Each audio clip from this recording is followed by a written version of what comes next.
Здравствуйте, смотрите в сегодняшнем выпуске. В Туркменистане выпал первый снег в горах Капидаг, Ашхабад и Пекин провели межмидовские консультации, в Лондоне проходит инвестфорум Туркменистана и другие новости. В последний месяц осени в Туркменистане выпал первый снег, он покрыл вершину гор Капидаг, которые тянутся вдоль юго-западной границы страны.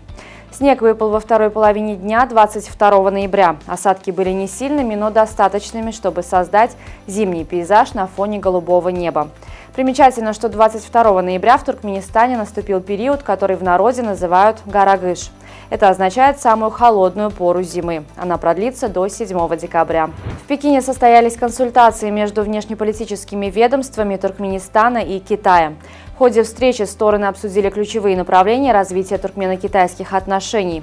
Было подчеркнуто, что импульс межгосударственным связям придает конструктивный и последовательный диалог на высшем уровне, в рамках которого рассматривается широкий круг вопросов для дальнейшего укрепления взаимовыгодного сотрудничества в различных сферах. В Лондоне стартовал двухдневный форум «Туркменистан. Инвестиции и развитие», который собрал более 350 представителей разных отраслей экономики. На площадке форума рассматриваются текущие проекты в области инфраструктуры и строительства, потенциальные возможности для сотрудничества международного делового сообщества Великобритании и Туркменистана. В офисе представительства ЕС в Ашхабаде состоялась пресс-конференция, посвященная 30-летию партнерства между Туркменистаном и Европейским Союзом.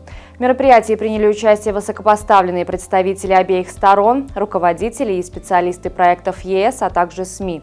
В своем выступлении заместитель министра иностранных дел Туркменистана Мяхри Бяшимова поздравила всех с этой знаменательной датой и подчеркнула, что Туркменистан придает большое значение политико-дипломатическому, торгово-экономическому и культурно-гуманитарному сотрудничеству с Европейским Союзом.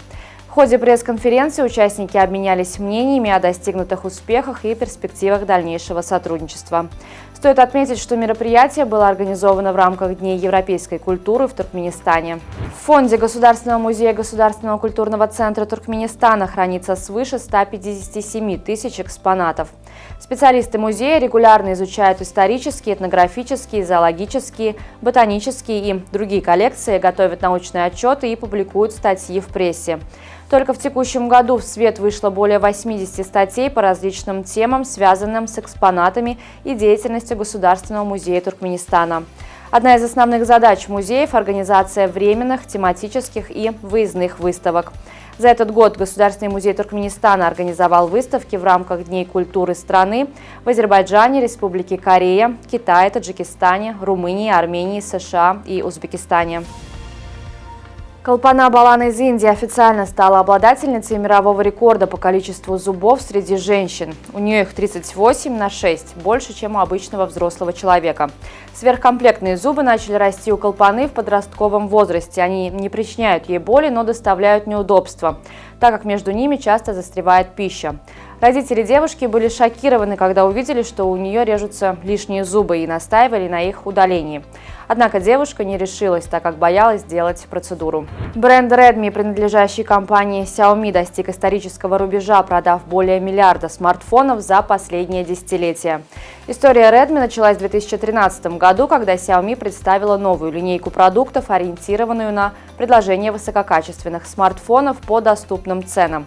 Эта стратегия оказалась успешной, и Redmi быстро стал одним из самых популярных брендов смартфонов в мире.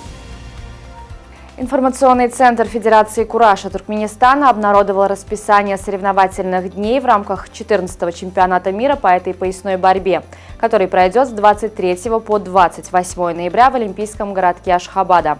Торжественная церемония открытия турнира состоится 25 ноября на территории Олимпийского городка.